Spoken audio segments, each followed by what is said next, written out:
Hello mga kaulam! Ayan, tayo may kinamatisan na manok. Pakpak, ang paborito kong part talaga ng manok at saka leeg yan. Tsaka thigh at legs. Ayaw ko lang talaga ang pitso. Ayan, masarap talaga mga kaulam dahil first time ko naggawa ng kinamatisang manok na nilagyan ko ng luya. So ngayon, ang ulam natin ay kinamatisang lasang tinola. Charot!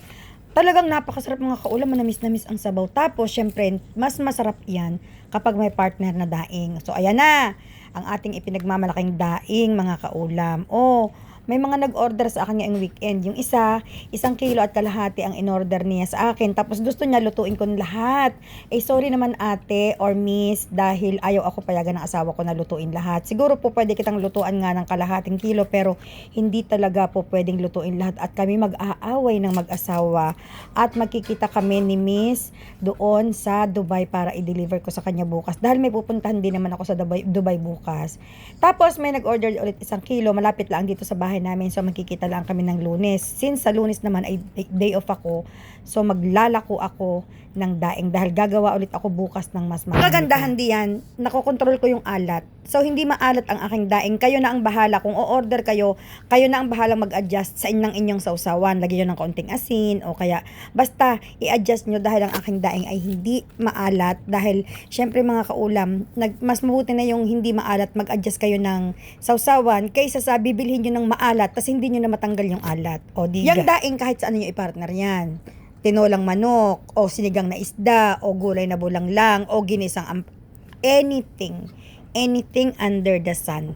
Masarap talaga yan. Yun nga lamang talaga mga kaulam, restricted talaga tayo sa pagluluto dito sa UAE. Hindi ko maintindihan, may mga kapitbahay na magrereklamo, kakatukin kayo. Pero yung daing ko mga kaulam, hindi iyan kagaya ng tuyo na maamoy iprito. Minimal lang talaga ang amoy niyan mga kaulam. Minimal. Malapit na nga pala mga kaulam ang aming summer break at hindi ko maintindihan kung anong planong gagawin ko sa aking buhay. Hindi ko alam kung uuwi ako o basta hindi ko maintindihan kung ano aking gagawin. Basta isa lamang ang nasa utak ko. Kung sakaling hindi ako makakauwi, kailangan kong kumita ng pera dito sa UAE habang ako nakabakasyon. Bukod sa pag-tutor, kailangan ko umisip ng paraan kung paano ako kikita ng pera para maging worth it naman yung aking bakasyon. Sabi ng iba, kailangan ko magpahinga dahil syempre pagdating ng September, bakbaka na naman. Oo, nandun na ako. Pero syempre mga kaulam, iba pa rin yung makakapag-ready ka pa rin na dahil nga ngayong susunod na taon na school year, may KHDA inspection na naman kami. Eh alam na kung ikaw ay teacher dito sa Dubai o assistant teacher, alam mo kung gaano katindi ang KHDA inspection. So pag nangyari yon, mawawalan ako ng day off na maayos.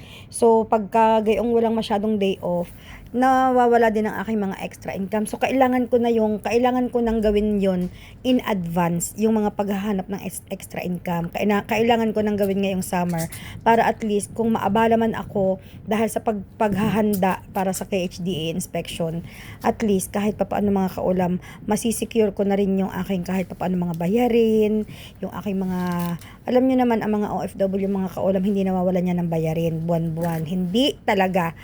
Nadadagdagan pa pero hindi mababawasan ang mga bayarin. Yun lamang ang kaya kong isigurado sa inyo. Yes. At least kung ako man ay mag part-time job o kumita ng kahit papaano, kahit sa pagluto-luto ng pagkain ngayong summer, handa na ako kahit na mawalan ako ng day off sa paghahanda ng KHDA inspection. Gayon yun. Dahil mga kaulam, alam nyo, pag hindi natin yan pinaghahandaan ang mga bagay-bagay, minsan nagkakaroon tayo ng mga lapses, nagkakaroon tayo ng mga problema, o nagkakaroon tayo ng mga kakulangan sa ating sarili. Eh mahirap mga kaulam, masakit sa utak mga kaulam kapag ka merong kakulangan pag yung hindi mo alam kung saan ka kukuha ng pambayad sa ganito, ng pambayad sa gayon, nakaka-stress. So ayaw ko na lamang munang ma-stress mga kaulam ng doble-doble. Stress ka na nga sa trabaho, may stress ka pa sa mga bayarin. So dapat mga kaulam, babawasan natin ng stress. Damihan natin ang trabaho, damihan natin ang paraan, yung paggawa ng paraan. Na alam naman natin hindi naman masyado tayong pagod, para kahit papaano makakatulog tayo sa gabi ng mahimbing at hindi maraming iniisip. May edad na tayo para dagdagan pa natin ang dagdagan ng ating mga isipin. Kailangan habang tayo tumatanda mga kaulam, nababawasan ang ating mga pag-aalala, nababawasan ang ating mga isipin, nababawasan ang ating stress. Dahil it will prolong your life. Pa-English least talaga ako kahit papaano minsan mga kaulam. Ako naman na, oo, marami talagang obligasyon sa buhay. Alam ko naman nakabit kaliwat kanan, harap at likod ang ating mga bayarin. Pero mga kaulam, salamat sa Diyos. Alhamdulillah talaga mga kaulam. At nakakasagot tayo kahit papaano sa ating mga bayarin.